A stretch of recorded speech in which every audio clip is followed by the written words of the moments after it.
నమస్తే రమగారు. నమస్తే జయ. రమగారు, చందమామ కథ ఏదైనా చెప్పుకుందామా? పూర్వం ఒక పల్లెటూళ్ళలో ఓ వీరయ్య అని ఒక ఆయన ఉండేవాడు. ఈయన అవడానికి కామందే, ఏవో ఆస్తి స్వాస్తి ఉన్నాయి, ఇల్లు వాకిలి ఉన్నాయి.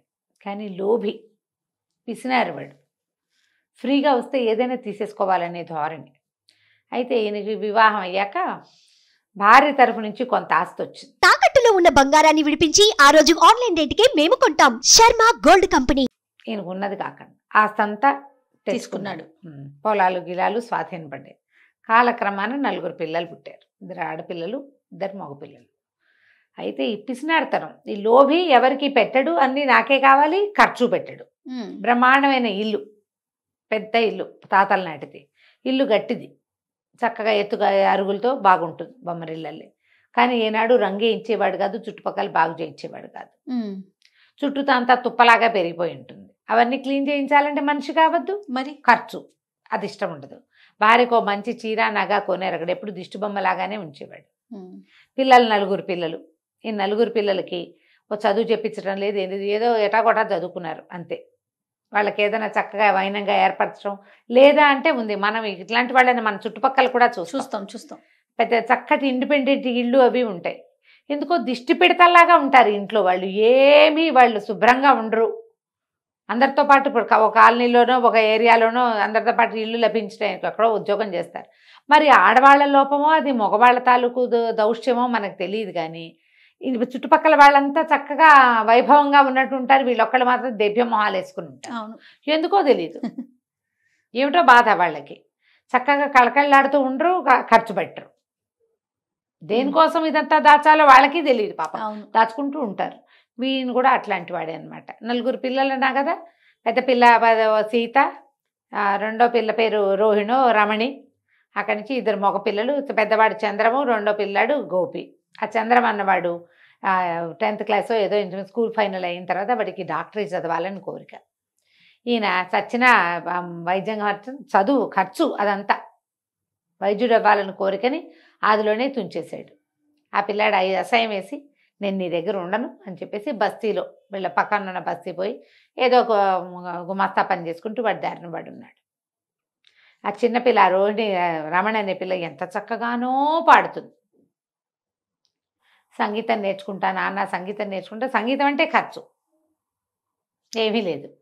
ఇంట్లో కూర్చోబెట్టారు. ఏదో బడిలోకి వెళ్ళొస్తుంటుంది. చిన్నపిల్లాడు ఇంకా బడికి వెళ్తున్నాడు. ఆ పెద్ద పిల్ల సీతకు 18 ఏళ్ళు 17 ఏళ్ళు ఉంటాయి. పిల్లకి పెళ్ళిడు వచ్చేసింది. పెళ్లి సంబంధం అంటే పెళ్ళంటే ఖర్చు కదా. ఏదైనా నగా నాణ్యం చేయించాలి, ఏమీ లేదు. ఆవిడ దొడ్లో ఏవో 4 గొడ్లు ఉంటే జాగ్రత్తగా ఆ గొడ్ల పాలు తీసి జాగ్రత్తగా పిడకలు అవి చేసి ఎట్లా గొట్లా పిల్లలకి ఏదో కాస్త గుడ్డ పాత ఏర్పాటు చేసుకునేది. ఈయన అంతసేపు సాడిపాయించడం.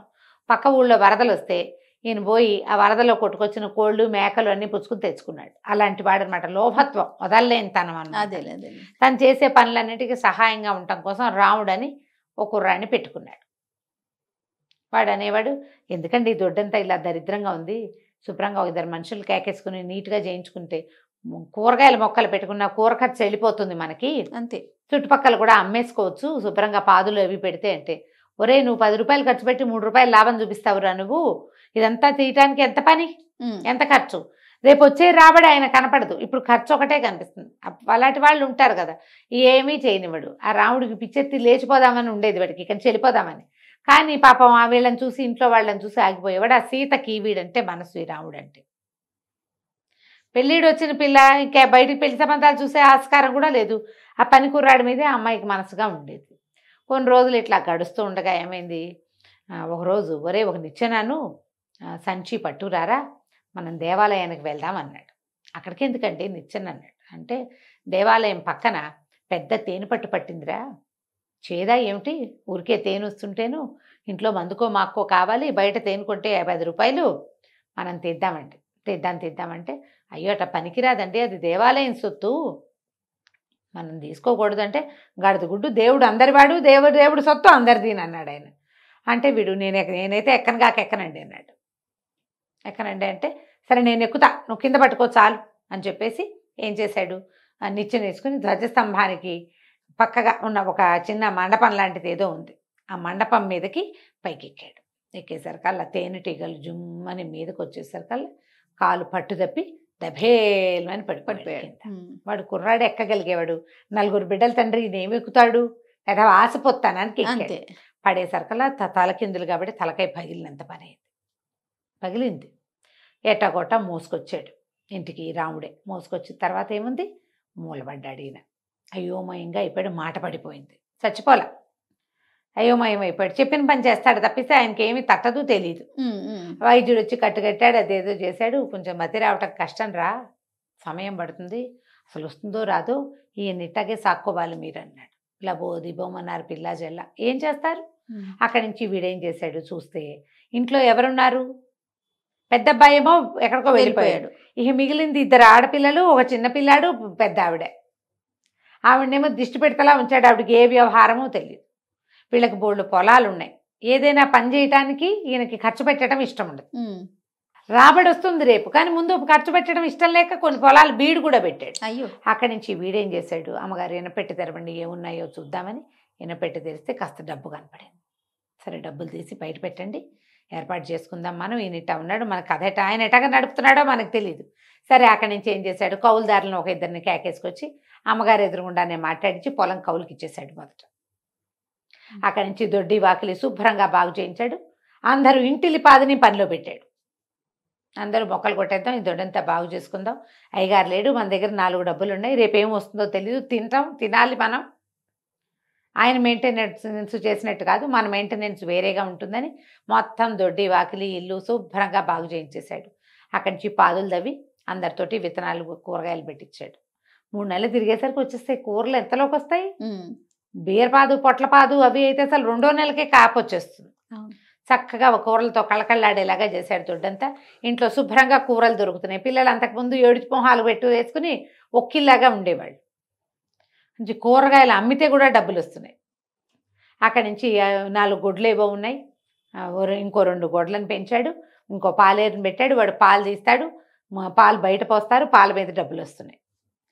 ఇల్లు ఇంత దరిద్రంగా ఉంది, మనకేమి ఇంత డబ్బులు వస్తుంటే ఇల్లు ఇట్లా ఉండటం ఏమిటి, ఇల్లంతా బాగు చేయించేసేద్దామని ఇల్లు అన్ని పక్కల బాగు చేయించి శుభ్రంగా వెళ్ళేయించి పెంకులు సరి చేయించి నీట్గా చేసి పెట్టాడు.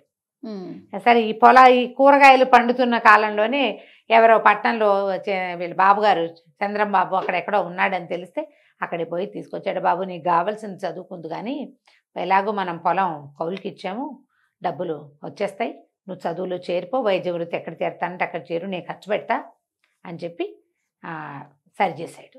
అక్కడి నుంచి చిన్నపిల్లకి ఏం చేశాడు, అది కూడా 9th or 8th క్లాస్ అయ్యింది. ఈ 8th క్లాస్ అయిన పిల్లకి ఓ సంగీత మాస్టర్ని పిలిపించి పాఠం చెప్పించడం మొదలుపెట్టాడు. పిల్ల చక్కగా సంగీతం నేర్చుకుంటుంది, చక్కటి పాట దాంది. ఆ రోజుల్లో అప్పటికి ఇంకా గ్రామ్ఫోన్ రికార్డులు వచ్చినాయట. ఇవి రేడియోలు రేడియో కష్టం, రికార్డులు ఇవ్వచ్చు దూరాన్ని ఎక్కడో, అది కష్టం. కానీ నేర్చుకున్న పిల్లలకి అవకాశాలు ఉంటాయి. 1 సంవత్సరం 6 నెలలు 8 నెలలు గడిచేసరికాల ఇంటి ఆసామి గారి భార్య మంది, ఆ వీరయ్య గారి భార్య, ఒరే నాయన పెద్ద పిల్లాడిని సెట్ చేసావు, పిల్లకి ఏదో సంగీతం వస్తుంది, చిన్నపిల్లకి ఆఖరి పిల్లాడు బళ్ళలోకి వెళ్తున్నాడు అనుకో, పొలాలు దొడ్లు అన్నీ సరి చేసావు, సీత సంగతి చూడాలరా, దాన్ని పెళ్లి చేసుకుని ఆయన నువ్వు, ఈయన సంగతి విని ఏ పై సంబంధము రాదు, ఇంట్లో పిల్లవాడివి, నువ్వు ఉన్నావు కాబట్టి బతుకున్నావు, లేదా నువ్వు గనక లేకపోతే వాడు లేచక్కపోయి ఈయనట బడి ఉండి మేమేం చేసేవాళ్ళం, ఆడవాళ్ళం, పిల్లని పెళ్లి చేసుకోరా నాయన అంటే సరే పెళ్లి చేసేసుకున్నాడు. ఏడాది తిరిగేసరికి అసలు ఆ సీతకు కొడుకు కూడా పుట్టాడు. మొత్తం మీద 3 నెలలు కలిసి 4వ ఏడు పడింది. సరే ఏమైంది, ఒకరోజు చేలోంచి కౌలుదారులు తెచ్చి బస్తాలు తిప్పారు వాకిట్లో. తింపితే మరకేసుకెళ్ళి కొన్ని వడ్లు మరపట్టించుకొద్దామని ఈ వీరయ్య మతిపోయి ఉన్నాడు కదా, ఇప్పటిదాకా ఆయన కూడా గుప్పులు తవ్వాడు, ఆయన కూడా సున్నం వేసేటప్పుడు గోడకు సున్నాలు వేసాడు, పెంకులు సరి చేశాడు. ఏదైనా పని చెప్పు అని రాముడు పని చెప్తే చేస్తాడు, మాట లేదు, అన్నం పెడితే తింటాడు వేళకి. ఆయన్ని పోషించారు వీళ్ళు, తండ్రిగా పోషించుకున్నారు శుభ్రంగా. ఆయన బాగానే ఉన్నాడు, హెల్తీగానే, కానీ మతి లేదు, మాట లేదు. సరే ఏం చేశాడు, ఈ బస్తాలు ఈ వీరయ్యని పట్టండి అయ్యగారు అని సాయం పట్టించి ఒక 20 బస్తాలు బండికేసాడు. బండికేసి పైన కూర్చోండి నొగ మీద, మనం వెళ్ళి మరకెళ్ళి పట్టించుకుందాం. పిండి మర ఆడిస్తారు కదా ఈ ధాన్యాన్ని, అప్పటికి మరలు వచ్చినాయి. మరకేసుకెళ్తుంటే ఏమైంది, ఆ పై బస్తా ఎట్లాగో కదిలిపోయి ఈ వీరయ్య గారు కాస్త బండి మించి దబేల్మని కింద పడ్డాడు. పడ్డం అది ఎక్కడ పడ్డాడు, బాగా దేవాలయానికి ఎక్కడో అవతల, అది ఎక్కడి నుంచి మన మరణించి తిరిగి వచ్చేటప్పుడు బియ్యం వేసుకొచ్చేటప్పుడు పడిపోయాడు. పిండి మర అనకూడదు, ధాన్యం మరణించి వచ్చేటప్పుడు పడ్డాడు. సరే లేవదీశారు. ఆయన అన్నాడు, ఒరే తేంటికలు కుట్టేస్తున్నాయిరా బాగాను అన్నాడు. మాట వచ్చేసింది. సరే అన్నాక, ఇది మరీ ఎత్తురా, ఇంత ఎత్తు నుంచి పడినా దెబ్బ తగలే సుమి అని అటు ఇటు చూసి తను గుళ్ళో లేదని తెలిసింది. ఎక్కడున్నానరా మనం అన్నాడు. ఎక్కడో ఉన్నానులేండి, బండెక్కండి ఇంటికి వెళ్దామన్నాడు. బండెక్కండి ఇంటికి వెళ్దామంటున్న వాడు 4 ఏళ్ల క్రితం రాముడు కాదు వీడు. అప్పటికి లేలేత నువ్వు మీసాల వాడు ఇప్పుడు కొంచెం బలిసాడు. ఏమిటి ఒక్క పూటలో వీడు ఇలా మారిపోయాడు అనిపించింది ఆయనకి. బండి ఎక్కాడు. ఎక్కిన తర్వాత ఏమిట్రా ఇవి అని ముట్టుకున్నాడు. బియ్యం లేండి అన్నాడు. ఇన్నోటి బియ్యం ఎవరికిరా అన్నాడు. మనకేనండి అన్నాడు. ఇన్ని బియ్యం తింటామా? 20 బస్తాలు వేసుకెళ్ళారు. ఏ 10 బస్తాలో వస్తాయి కదా వడ్లు బియ్యము. ఈ బస్తాలు 10 ఏం చేస్తారు వీళ్ళు? కావేసి పెట్టుకుంటారు, దాస్తారు. పాత్ర చేసేసి బియ్యం పాత్రలో పోసి మూత పెట్టుకుంటే ఒక్కోసారి కొత్త బియ్యం వాడుకునే లోపల పాత బియ్యం పాత పడిపోతుంది. ఎన్ని బియ్యం తినేస్తామా, ఎన్ని బియ్యం పట్టించామా మనం అని కేకలు పెట్టాడు. ఇంటికి వెళ్ళి చూద్దాంలేండి అన్నాడు. ఇంటి వైపుకి తిప్పేశాడు బండి. తిప్పితే వాకిట్లోకి వెళ్తుంటే, ఎవరిల్లురా లోగిలి ఎంతో బాగుంది, ముచ్చటగా ఉంది అన్నాడు. మన ఇల్లేనండి అన్నాడు. ఆయన అడుగుతున్నాడు, మన ఇల్లు ఏమిట్రా, మన ఇంటికి ఈ రంగులు ఎవరు వేయించారు అంటే, అవి వేయించుకున్నానులేండి. అక్కడి నుంచి వాకిట్లో ఆ సీత పిల్లాడిని ఎత్తుకుని అన్నం పెడుతుంది. ఎవరో అమ్మాయిలాగా ఉందిరా, ఎవరమ్మాయో, ఎవరో పెద్దింటి ఆడపడుచులాగా ఉంది, పిల్లాడు కూడా ఉన్నాడు, బాగున్నాడు రోయ్ అన్నాడు. మీ కూతురేనండి సీత అన్నట్టు. సీతకు పిల్లాడు ఏమిట్రా అంటే, 2 ఏళ్ళు అయిందిలేండి పుట్టన్నాడు. అక్కడి నుంచి గుమ్మలో దిగ్గానే లోపల నుంచి సంగీతం వినపడుతుంది. అయ్య బాబాయ్ ఎంత బాగా పాడుతుందిరా పిల్ల, ఎవరు అంటే, మీ పిల్లనండి, ఇచ్చిన పిల్ల. బాగుంది. ఆయన నిర్ఘాంతపోయాడు. లోపలికి వచ్చి చూస్తే ఇంకేముంది, పెద్దగా విశాలంగా ఉన్నాయి. అంతకుముందు చీకటి కొట్టులాగా పాడుగొట్లు ఆడుకుంటూ అంతే బికామాయిగా ఉండేది ఇల్లు. ఇప్పుడు చూస్తే మొత్తం దొడ్డంతా పచ్చగా మొక్కలు, ఓ పక్క నుంచి అంబారావాలు వినపడుతున్నాయి, ఆవులు, దేదీప్యమానంగా ఉంది. ఇంట్లోకి వచ్చేసరికల్లా పెళ్ళాం అంతకు ముందు దిష్టి పెడతాలాగా ఉండే పిల్లలు నవనవలాడుతూ వంకాయలు చక్కగా ఉన్నారు. చంటి పిల్లాడిని ఎత్తుకుని, ఈ పిల్లని ఎవరికి ఇచ్చి పెళ్లి చేసావే అన్నాడు. నేనే చేసుకున్నానండి అన్నాడు రావుడు. నేనే చేసుకున్నాను అనేసరికి, ఈ కథ అంతా జరిగి ఎన్నాళ్ళు అయిందిరా అన్నాడు. 4 ఏళ్ళు అయిందండి. 4 ఏళ్ళు నేనేమయ్యాను అంటే, మెల్లిగా భార్య దగ్గర కూర్చుని దేవాలయంలో తేనె పట్టడానికి వెళ్ళిన రోజున పడిపోయారు, మీకు మతిపోయింది.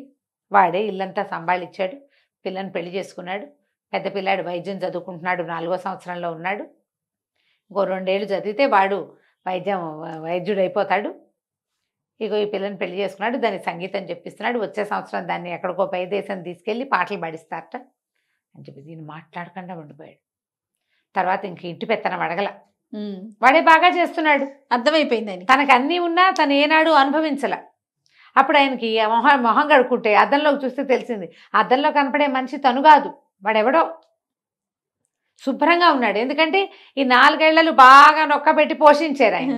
నున్నగా ఉన్నాడు, పిల్లలు నవనవలాడుతూ ఉన్నారు, భార్య శుభ్రంగా ఉంది, ఇల్లు కళకళలాడుతుంది. ఇంక ఈ పెత్తనం ఎందుకు నాకు, వాడే సంభాళించుకుంటాడు ఎట్లాగోనని మాట్లాడకుండా ఊరుకున్నాడు. వాళ్ళ ఇల్లు మొత్తానికి గట్టెక్కిపోయింది. కంచికి మనం ఒక 4 ఏళ్ళు ఆయన పడుకునేసరికి అంతే మొత్తం మారిపోయింది. ఒక్కోసారి 4 ఏళ్ళు పడుకుంటే మొత్తం సర్వనాశనం అయిపోయే కథలు ఉంటాయి రమ్మగారు కదా. అవునండి, ఇది మనం మంచి కథ. అవును. రైట్. నమస్తే. నమస్తే.